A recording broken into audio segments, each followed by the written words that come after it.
Frères et sœurs, bonjour. En ce troisième dimanche du temps ordinaire, nous abordons la lecture de l'Évangile selon saint Marc. Aujourd'hui, cet Évangile nous offre l'occasion de plonger dans le début du ministère de Jésus en Galilée. Avec la venue de Jésus, Dieu a inauguré les temps nouveaux. Il nous invite à accueillir son règne. Nous sommes également au cours de la semaine de prière pour l'unité des chrétiens. Ce matin, que cette même foi en Dieu qui nous unit et nous rassemble soit une occasion particulière de célébrer la diversité dans l'unité. Je vous invite à vous lever pour accueillir le célébrant.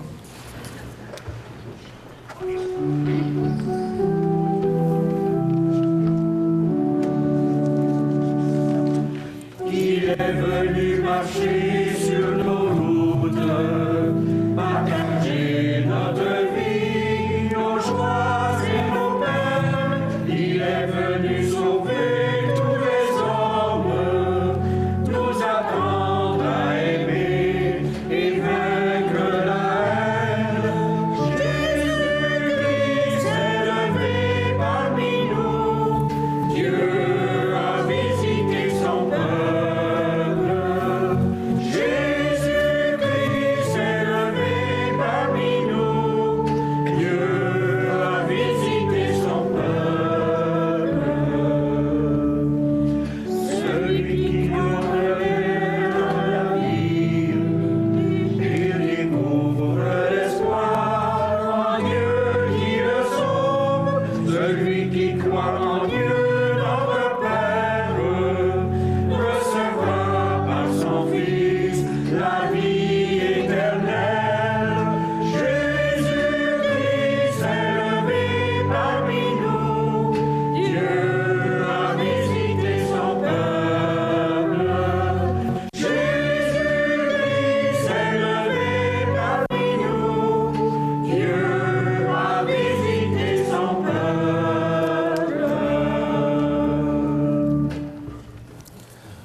Au nom du Père et du Fils et du Saint-Esprit, que Dieu le Père, qui envoie son Fils Jésus-Christ annoncer son règne parmi nous, soit toujours avec vous. Dieu veille toujours sur ses enfants et ne cesse de les inviter à la conversion. Aujourd'hui, accueillons l'appel à cette transformation du cœur que nous lance son Fils Jésus-Christ. Répondons-lui avec confiance et implorons sa miséricorde. Seigneur Jésus, envoyé par le Père pour annoncer la bonne nouvelle du règne de paix et d'amour sans mesure, prends pitié de nous. Ô Christ, venu dans le monde pour appeler les pécheurs à la conversion, prends pitié de nous. Seigneur, assis à la droite du Père, où tu intercèdes pour l'unité de tes disciples, prends pitié de nous. Que le Dieu de toute bonté et de toute miséricorde pardonne nos péchés et nous introduise dans son règne d'amour éternel. Amen.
Tu envoies dans le monde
le Seigneur. Montre-nous, Seigneur, à quel point tu nous aimes. Et par la force de ton esprit, rapproche les chrétiens et chrétiennes divisés. Que ton Église apparaisse clairement comme ton signe au milieu du monde et que le monde attiré par sa lumière croit en Jésus, ton envoyé, lui qui règne avec toi et le Saint-Esprit, maintenant et pour les siècles des siècles.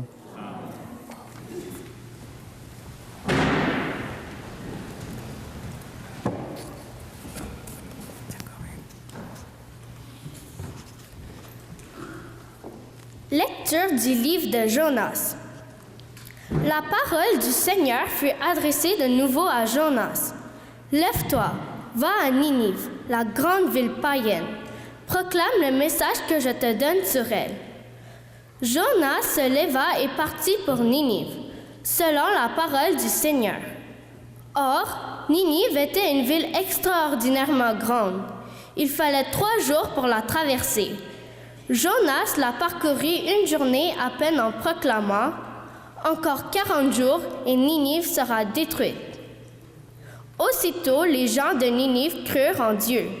Ils annoncèrent un jeûne et tout, du plus grand au plus petit, se vêtirent de toile à sac. En voyant leur réaction et comment ils se détournaient de leur conduite mauvaise, Dieu renonça au châtiment dont il les avait menacés. Parole du Seigneur.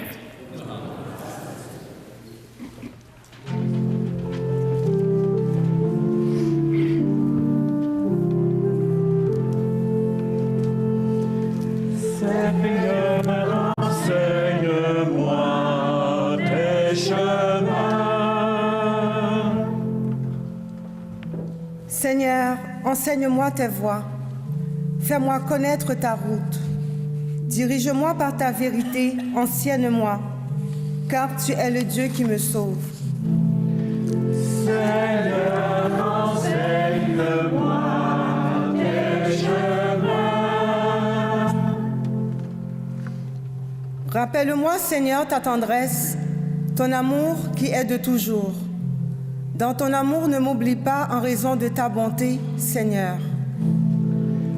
Seigneur, enseigne-moi tes chemins. Il est droit, il est bon le Seigneur, lui qui montre aux pécheurs le chemin. Sa justice dirige les humbles, il enseigne aux humbles son chemin. Seigneur, enseigne-moi tes chemins.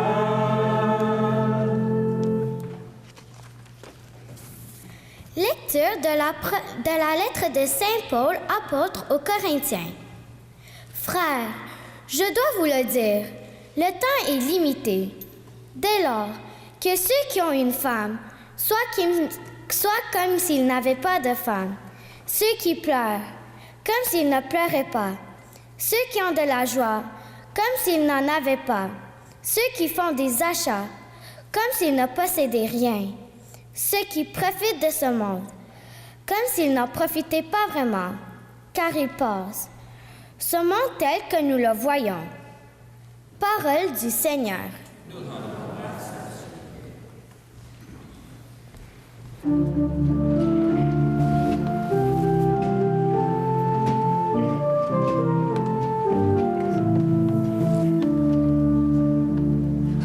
Alléluia, lumière des nations. Alléluia, alléluia, alléluia. Jésus, nous t'acclamons. Alléluia, alléluia. Le règne de Dieu est tout proche. Convertissez-vous et croyez à l'Évangile. Alléluia, lumière des nations. Alléluia, alléluia, alléluia. Jésus, nous t'acclamons. Alléluia, alléluia.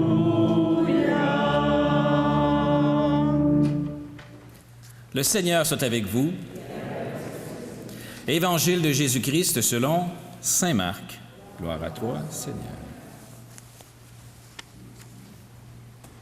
Après l'arrestation de Jean le Baptiste, Jésus partit pour la Galilée, proclamer l'Évangile de Dieu.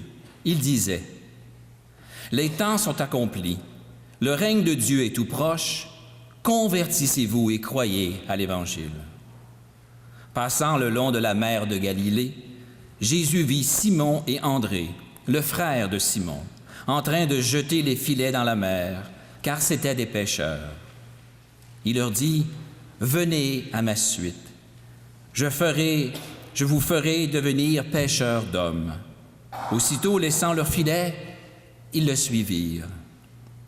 Jésus avançant un peu, il vit Jacques, fils de Zébédée, et son frère Jean, qui étaient dans la barque et réparaient les filets. Aussitôt, Jésus les appela. Alors, laissant dans la barque leur père Zébédée avec ses ouvriers, ils partirent à sa suite. Acclamons la parole de Dieu.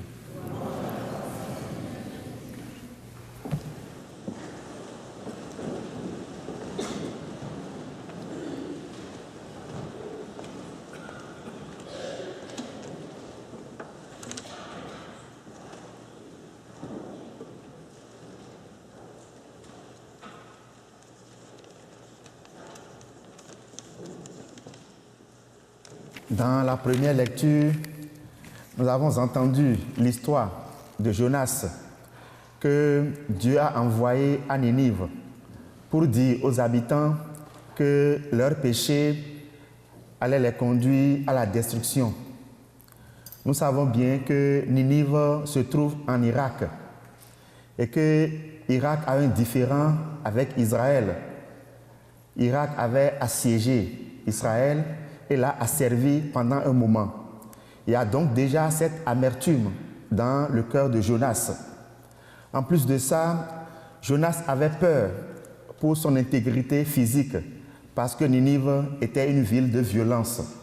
Il avait peur pour son intégrité morale parce que Ninive était une ville de débauche.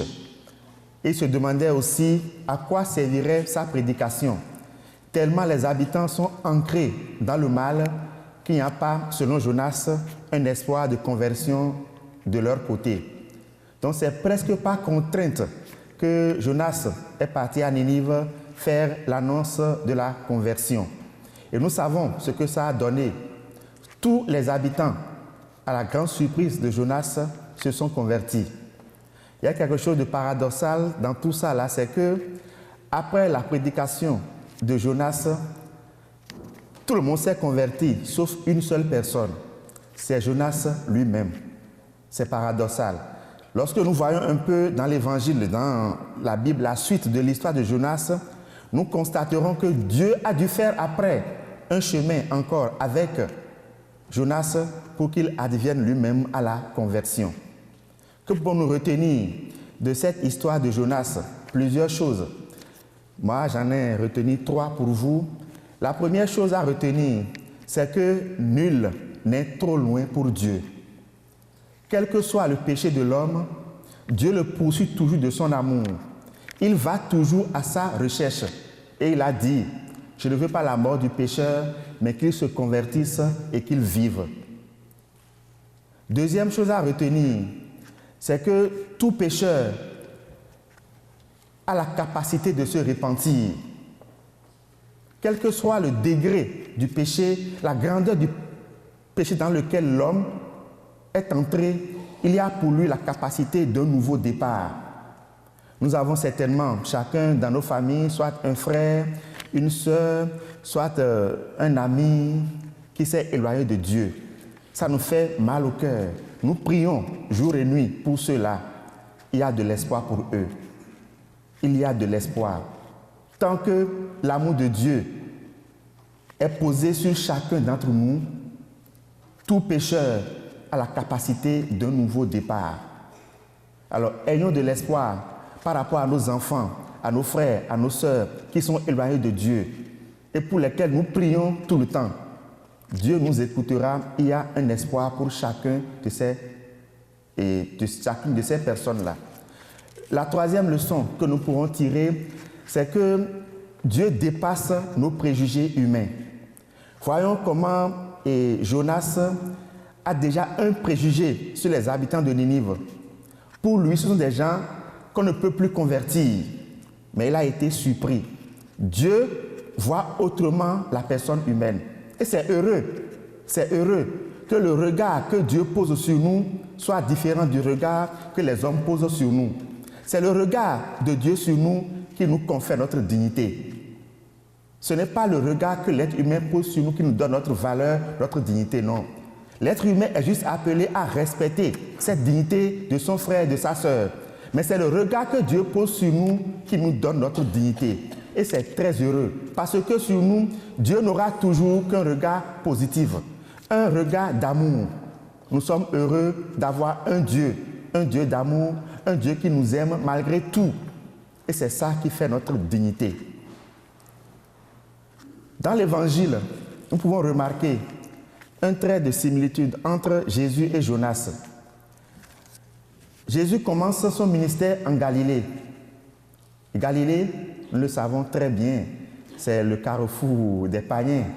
Et il est dit même dans l'Évangile, de Galilée, que peut-il sortir de bon? Alors comme Ninive, Galilée est également une ville de ténèbres et de perdition, une ville de débauche. Alors Jonas va vers Ninive, ville de débauche, Jésus en Galilée, ville de débauche. Alors ils sont confrontés à la même réalité, mais ils n'abordent pas la réalité avec la même perspective. Jonas, lui, il a un préjugé sur les habitants de Ninive et ce n'est pas contrainte qu'il est allé leur annoncer la conversion. Jésus, lui, il y va de façon positive, par amour. Il ne fait même pas de menaces comme Jonas, vous serez détruits s'il n'y a pas de conversion, non. Lui, il va directement en faisant un appel à la conversion. Convertissez-vous, car le royaume de Dieu est proche. Ils sont confrontés à la même réalité, mais n'abordent pas ça de la même façon. Mais ce qui m'a le plus touché dans l'évangile, c'est ceci. Galilée est une ville de perdition, une ville de débauche. Et Jésus choisit de commencer son ministère par là. C'est parlant. Et les 4 premiers apôtres qu'il choisit, il les choisit où? En Galilée, dans la ville de débauche. Ça doit nous parler. C'est une preuve que Dieu n'a pas de préjugés sur les humains que nous sommes. Et c'est son amour qui nous porte, qui nous donne de l'espérance. C'est parce qu'il nous aime et qu'il nous regarde avec amour que nous sommes capables de changer. S'il a eu le courage d'approcher ses premiers apôtres en Galilée, c'est parce qu'il les aime et qu'il sait que son amour va les convertir. Si nous nous ouvrons à l'amour de Dieu, tout est possible pour nous. Tout est possible pour nous parce que l'amour de Dieu nous rend capables de tout faire. On peut changer tant que nous sommes conscients que Dieu nous aime. La deuxième chose qui m'a frappé dans l'évangile, c'est ceci. Jésus dit à ses disciples, « Venez derrière moi, suivez-moi. » Or, dans l'Ancien Testament, lorsque Dieu appelle quelqu'un, il lui demande de marcher devant lui. Dans le livre de la Genèse, on l'a vu, quand il a dit à Abraham, « Marche devant moi et sois parfait. » Alors avec Jésus, il y a un autre type de rapport. On ne marche plus devant, mais on marche derrière, à la suite de Jésus. Pourquoi? Parce que Jésus, d'abord, il veut être notre guide, nous montrer le chemin. Deuxièmement, il veut être notre rempart contre le mal qui peut venir. Et troisièmement, notre modèle, notre exemple. C'est comme un père qui amène son enfant dans la forêt. Il ne demande pas d'aller devant. Reste derrière moi, il lui fait le chemin et il est un rempart contre les animaux pour son enfant. C'est ainsi que Dieu agit avec nous en Jésus-Christ. Jésus est devant. Il n'a pas dit « marche à côté de moi ». Il n'a pas dit « reste devant moi ». Reste derrière moi. Pour que je sois un modèle pour toi, un guide pour toi, un rempart pour toi. Si nous prenons conscience que Jésus marche devant nous, nous allons faire attention pour mieux l'observer, pour qu'il soit un modèle pour nous. Et c'est en étant modèle pour nous qu'il nous invite au témoignage. Le chrétien est appelé à témoigner. Témoigner de quoi? De ce que Jésus vit et qu'il voit devant lui. Tant que nous serons derrière Jésus, nous serons sûrs d'être bien guidés. Nous serons sûrs que nous avons un rempart devant nous. Nous serons sûrs d'avoir un modèle devant nous. Et c'est ça qui fait de nous des chrétiens. Alors, les modèles derrière Jésus, il y en a plein. Nous sommes tous les chrétiens, que ce soit catholiques, protestants, nous sommes appelés à marcher derrière Jésus. Et c'est ça qui nous porte à un témoignage. Il n'y a pas de témoignage dans la division. Si nous sommes derrière Jésus, on doit faire un. Alors, la semaine pour la prière, l'unité des chrétiens, nous invite à cette vraiment unité derrière Jésus. Que nous soyons un derrière Jésus. Et l'unité commence déjà dans notre communauté. Il faut que nous apprenions à nous aimer dans la communauté. Peut-être qu'il y a un peu trop de haine dans la communauté, peut-être, je ne sais pas. Parce que c'est ça qui amène la division. Aujourd'hui, Dieu nous appelle à l'unité en commençant par l'amour les uns pour les autres. Si nous voulons donner un témoignage, l'église Saint-Michel est une église qui vit dans l'amour, dans l'unité, etc. On doit rester soudés. Avant d'être exemple pour les autres, soyons exemples les uns pour les autres. Alors je voudrais vraiment nous inviter aujourd'hui à nous aimer réellement dans la communauté, à ne plus avoir de préjugés les uns sur les autres. Ça empêche l'unité. Si nous pouvons faire un effort pour regarder l'autre comme Dieu nous regarde, je pense que notre communauté se portera mieux. Je ne dis pas qu'elle se porte mal, je ne dis pas ça forcément, mais dans la vie, il faut chercher à aller de l'avant.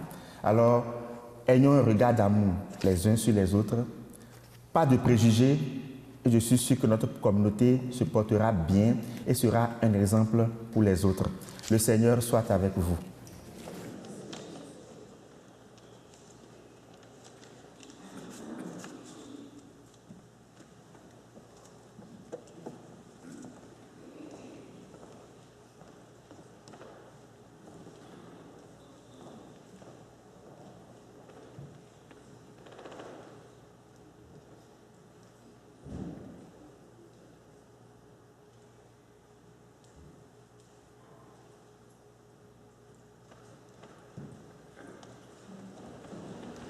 Je crois en Dieu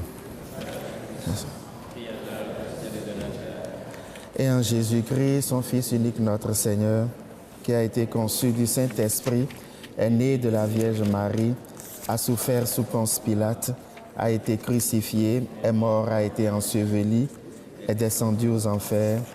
Le troisième jour est ressuscité des morts, est monté aux cieux, est assis à la droite de Dieu le Père Tout-Puissant.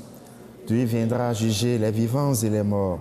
Je crois en l'Esprit Saint, à la Sainte Église catholique, à la communion des saints, à la rémission des péchés, à la résurrection de la chair, à la vie éternelle. Amen. Le moment est venu de nous tourner vers le Père qui nous appelle à la transformation du cœur. Confions-lui les besoins du monde, de l'Église et de nos familles. Seigneur, que ton règne vienne. Pour notre monde en croissance, afin qu'il s'ouvre davantage à la bonne nouvelle et à la conversion, prions le Seigneur. Pour les églises chrétiennes, afin que cette semaine de prière pour leur unité nourrisse encore plus leur désir de surpasser les divisions et de restaurer la communion plénière, prions le Seigneur. Pour les chefs des nations, afin qu'ils se laissent habiter par la parole de Dieu, en vue d'une transformation intérieure, les disposant à mieux servir le bien commun, prions le Seigneur. Pour les membres de notre communauté, afin qu'à l'exemple des apôtres, ils répondent avec promptitude à l'appel de suivre le Christ pour le faire connaître et aimer les autres, prions le Seigneur.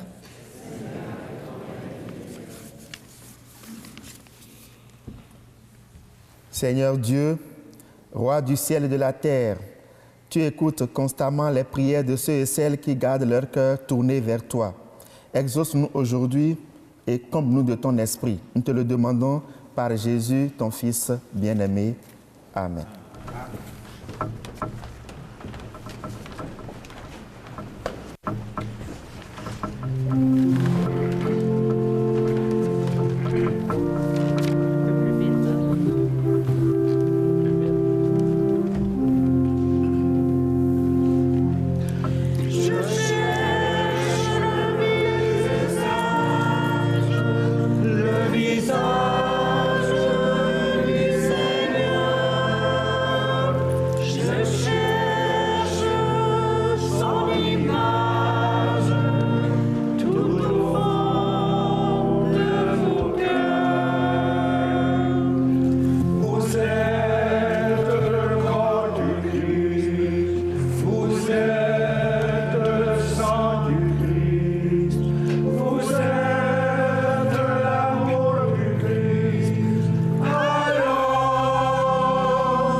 prions ensemble au moment d'offrir le sacrifice de toute l'Église.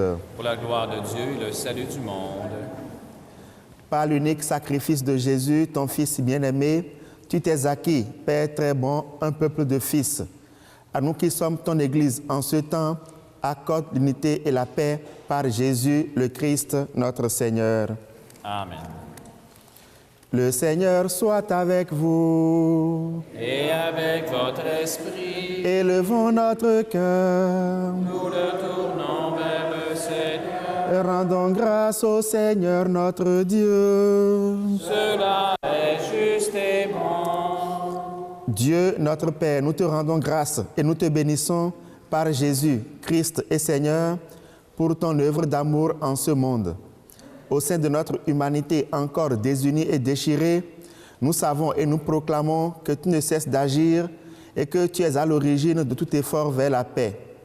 Ton esprit travaille au cœur des humains et les ennemis enfin se parlent. Les adversaires se tendent la main. Des peuples qui s'opposaient acceptent de faire ensemble une partie du chemin. Oui, c'est à toi, Seigneur, que nous le devons si le désir de s'entendre l'emporte sur la guerre, si la soif de vengeance fait place au pardon et si l'amour triomphe de la haine.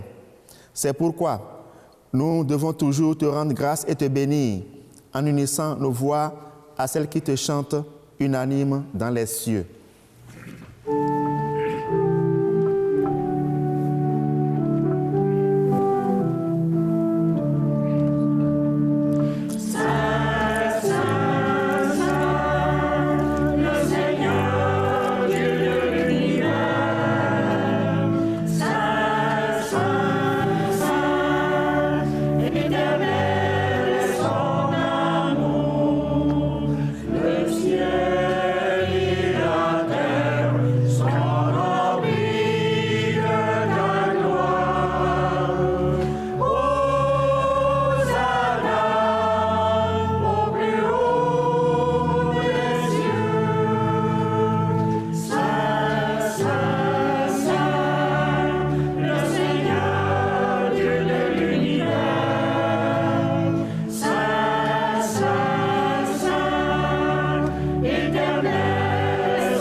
Dieu de l'univers, nous te rendons grâce pour Jésus, ton Fils, venu dans notre monde en ton nom.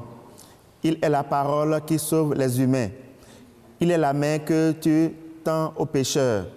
Il est le chemin par où nous arrive la véritable paix. Alors que nous étions loin de toi, Dieu, notre Père, c'est par lui que tu nous as fait revenir. C'est lui, ton propre Fils, qui a été livré au pouvoir des humains afin que nous soyons, par sa mort, en paix avec toi et entre nous.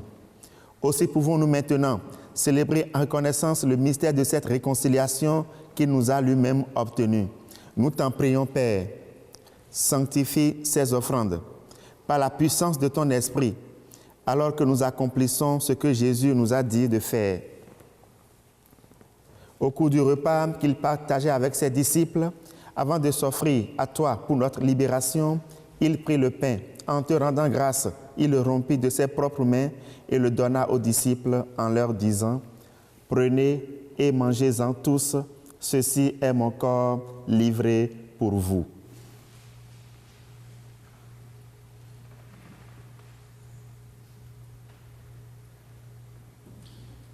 Où sont amour et charité? Dieu est présent.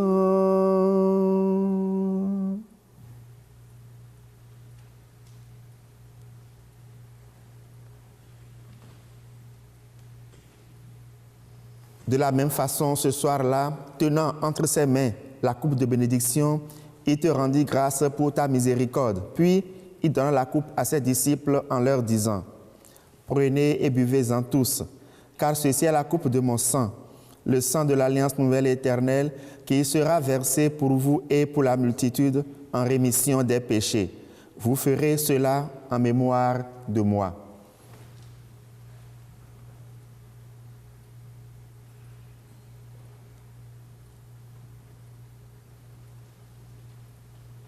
L'amour du Christ nous a groupés dans l'unité. En cet amour, n'ayons que joie et allégresse. Où sont amour et charité, Dieu est présent.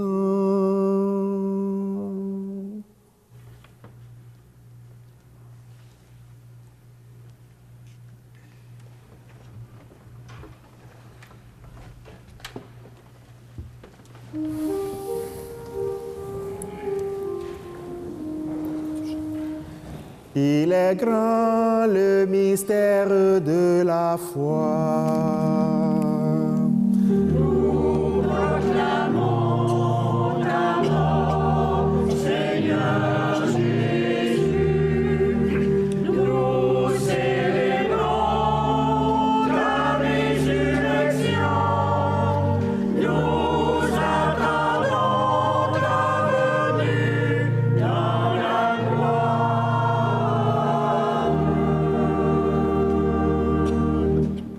Père très bon, ton Fils a laissé à ton Église ce mémorial de son amour. En rappelant ici sa mort et sa résurrection, nous te présentons cette offrande qui vient de toi, le sacrifice qui nous rétablit dans ta grâce. Accepte-nous aussi avec ton Fils bien-aimé.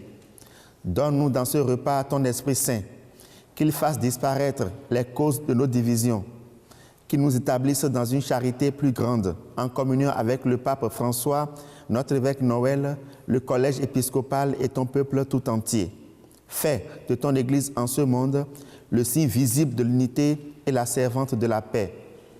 Et comme tu nous rassembles ici dans la communion de la bienheureuse Mère de Dieu, la Vierge Marie, et de tous les saints du ciel autour de la table de ton Christ, daignes rassembler un jour les hommes de tout pays et de toute langue, de toute race et de toute culture au banquet de ton royaume.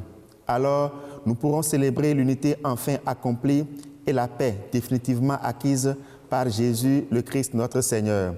Nous te prions pour tous nos frères et sœurs défunts, spécialement pour Louis Meloche, dont c'est le 13e anniversaire de décès, pour Eugène Pilon, Jeanne Manta, Alessandre Gendron, pour Jean-Paul Pinault et tous les défunts de la famille Pinault-Théoret, pour Christine Nicolas, dont c'est le 3e anniversaire de décès, et pour tous les défunts de chacune de nos familles.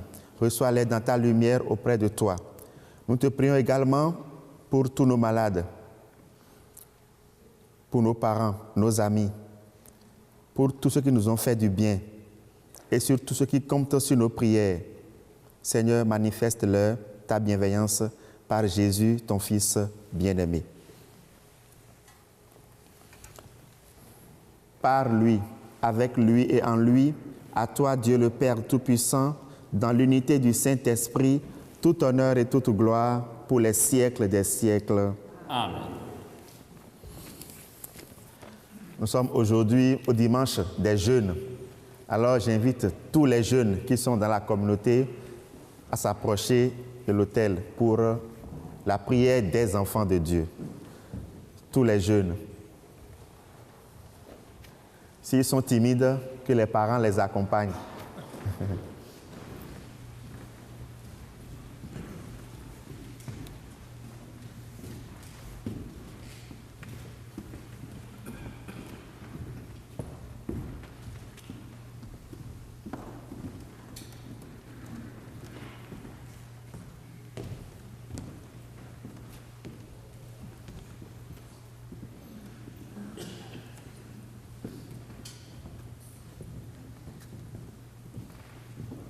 Aujourd'hui débute la semaine de prière pour l'unité des chrétiens.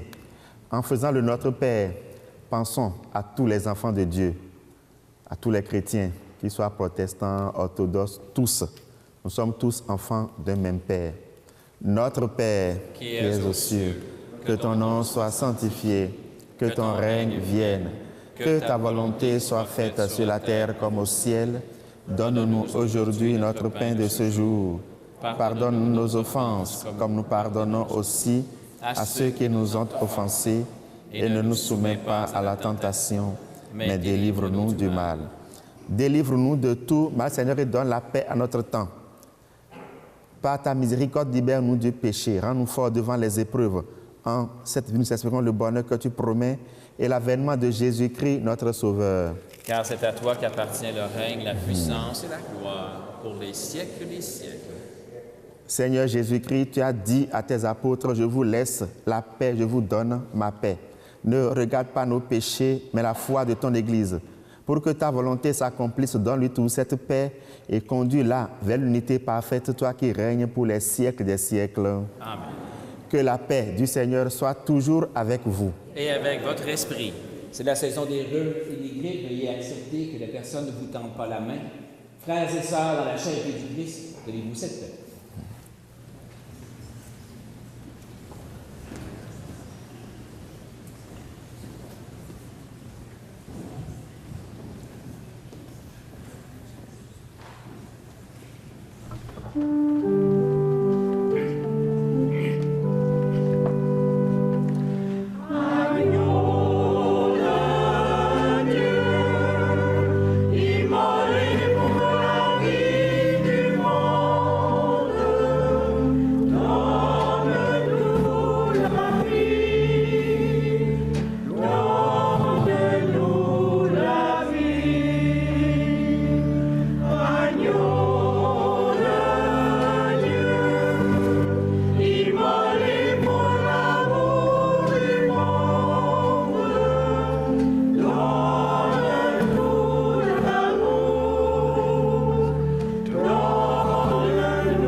Heureux sommes-nous d'être invités au repas du Seigneur. Voici l'agneau de Dieu, celui qui enlève le péché du monde.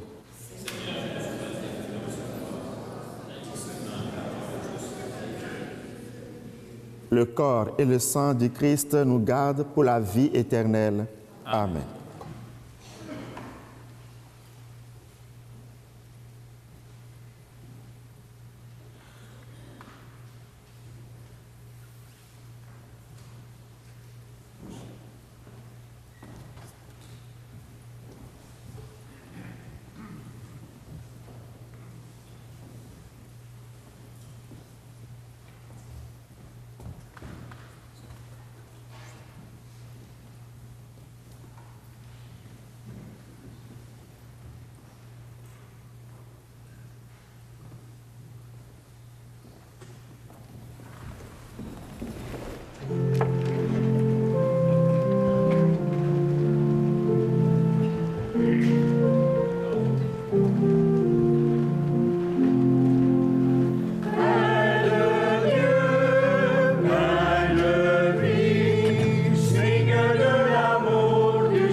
Quelques annonces. Nous recommandons vos prières M. André Leroux, 74 ans, époux de Mme Agathe Lalonde. Les funérailles seront célébrées le 27 janvier à 14h30 à l'église Saint-Michel. Il y aura un temps d'accueil à partir de 13h30. Également, Mme Simone Vincent, 99 ans, veuve de M. René Desforges. Les funérailles seront célébrées le 27 janvier à 10h à l'église Très Sainte Trinité. Merci de prier pour les personnes qui vivent le deuil. Autre annonce pour ceux qui veulent des billets pour la soirée dansante le 10 février prochain. Des billets sont vendus à l'arrière de l'église. N'oubliez pas qu'aujourd'hui, il y a une quête spéciale également pour les missions diocésaines. Vous trouverez des paniers à l'arrière de l'église à cet effet. Merci. Le 14 février prochain sera le mercredi des cendres. Déjà, le mercredi des cendres. Alors, ce sera également la journée du repas de la faim, que vous connaissez déjà depuis des années. Des billets sont en vente au presbytère au coût de 7 $. Les profits serviront à l'accueil des réfugiés syriens. Nous recherchons des personnes bénévoles intéressées à faire une soupe pour le repas. Pour s'inscrire, veuillez communiquer avec le bureau de la paroisse. Merci beaucoup de votre générosité. Vous avez remarqué que la télévision est de retour. Merci. Alors, c'est sur la TV, sera de retour jusqu'à l'été. C'est ça, Chantal? Merci beaucoup. Dernière nouvelle, je demande à Mme Noël et Carole qui vont venir nous faire un petit témoignage, sur le groupe Alpha de la paroisse Saint-Luc. Merci beaucoup. Bienvenue.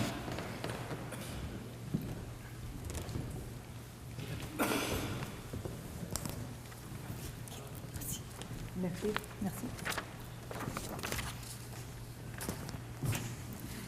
Bonjour, mon nom est Noël. Je suis heureuse d'être ici parmi vous pour parler du cours Alpha. Les soirées Alpha cadrent bien avec les activités de la nouvelle évangélisation et s'adressent à tous, ceux qui cherchent un sens à la vie, ceux qui doutent de leur foi ou ceux qui ont la foi mais qui veulent approfondir leur relation avec Jésus. En résumé, tout le monde peut grandir de l'expérience Alpha. Alors, je vous invite à notre soirée d'information qui se tiendra vendredi le 2 février à 18h30 à l'église Saint-Luc de l'Arc des Ormeaux. Vous trouverez aux sorties de l'église des dépliants qui expliquent la démarche Alpha. À la fin de la messe, moi et Carole serons aux portes de l'église pour répondre à vos questions. Nous pouvons aussi vous aider dans vos efforts pour rejoindre ceux et celles qui sont éloignés de la foi chrétienne. Je laisse donc la parole à Carole qui va témoigner comment le cours Alpha lui a permis d'approfondir sa relation avec Jésus et a donné un nouveau sens à sa vie. Merci beaucoup pour votre accueil. Bonjour. Bonjour, mon nom c'est Carole. En 2017, je vivais une période difficile puis des questionnements personnels. J'ai vu le pamphlet Alpha et j'ai décidé de prendre un cours avec ce groupe. Puis ce groupe m'a permis beaucoup d'être en famille. À chaque vendredi soir, il y avait toujours un membre qui nous accueillait à l'entrée. C'était très chaleureux. Et de là, tout s'est enchaîné. L'amitié, le dialogue, le respect, l'ouverture, la joie et le non-jugement que les animateurs dégagent, ça m'a envahi à mon tour et j'ai pu le partager avec mes amis. Puis à ce moment-là, il y a toujours le vendredi un souper en groupe. Ensuite, c'est l'enseignement d'un thème par un conférencier. Il y en a 10 par session. Et ensuite, nous allons en petits groupes partagés. Nous sommes 8 à 10 personnes. Et au début, j'étais très réservée, j'écoutais plus. Ma foi était là, mais sous plein de croyances, de blessures, d'éducation religieuse qui me pesaient. Puis le thème qui m'a le plus touchée, c'est le thème sur le Saint-Esprit. Ça, c'est quelque chose. L'ouverture que cela a créée en moi fut au début déstabilisant, inquiétant pour aboutir au cœur du cœur, à l'amour de soi avec Dieu par sa parole. Que je suis un enfant de Dieu et que Dieu m'aime, que Dieu vit en moi et l'Esprit Saint m'aide à la connexion. J'encourage ceux et celles qui se sentent curieux de participer à Alpha. de venir pour découvrir par eux-mêmes quels changements s'ouvriront à eux. Merci de votre écoute et à tantôt. Merci, Carole. Merci, Noël. Merci. Merci. Avant la bénédiction finale, je voudrais vous annoncer que tout à l'heure, à 1h et à 3h30, il y aura ici même la confirmation pour 63 de nos jeunes. Donc, Monseigneur Noël Sima sera là pour ces célébrations. Il y a une question que je me pose. Cette année seule, pour la paroisse Saint-Michel, nous avons une centaine de confirmations. 63 jeunes ce soir, le 26 novembre dernier, au titre de l'année pastorale 2017-2018, sur les 50 qui ont été confirmés, il y avait 22 de Saint-Michel. Et le 26 mai prochain, le 21 mai, il y en aura encore une vingtaine. Donc ça fait au total plus de 100 confirmés pour cette année. Et presque chaque année, c'est comme ça. Mais ces jeunes, on ne les trouve plus. On ne les voit plus. Alors, qu'est-ce qui se passe? Est-ce aux jeunes qu'on doit poser la question ou aux parents? Alors, on va poursuivre la réflexion. Mais j'aimerais tant, et je suis certain que c'est votre souhait également, que ces jeunes se retrouvent avec nous pour les célébrations dominicales. Portons-les en prière pour tout à l'heure. Prions encore le Seigneur.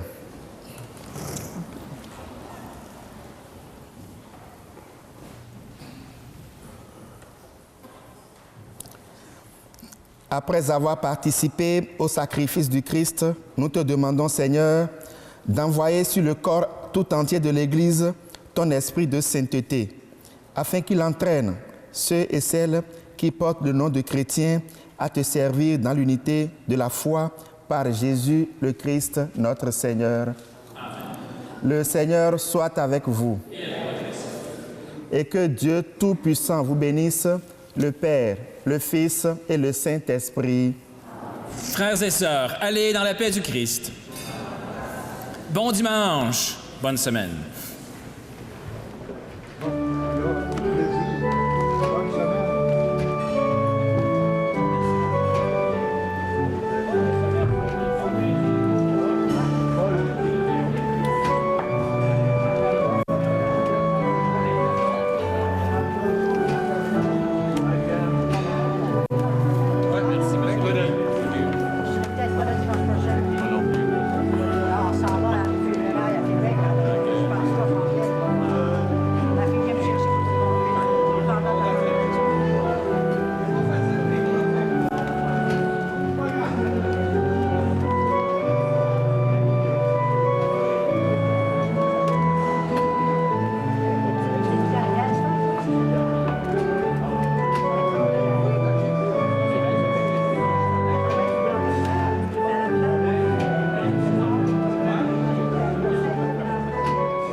CSUR.TV, c'est de l'information avec l'hebdo régional.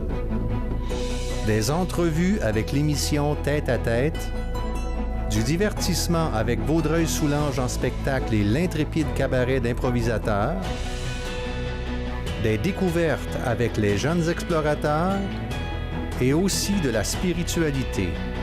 En fait, CSUR.TV, c'est notre télévision régionale.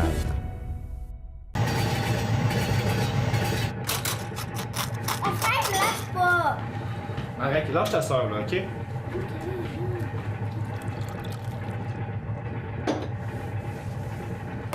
Arrête, dépêche-toi, là, tu vas être en retard.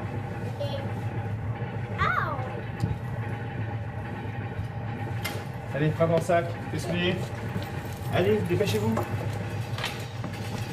Bye! Bonne journée!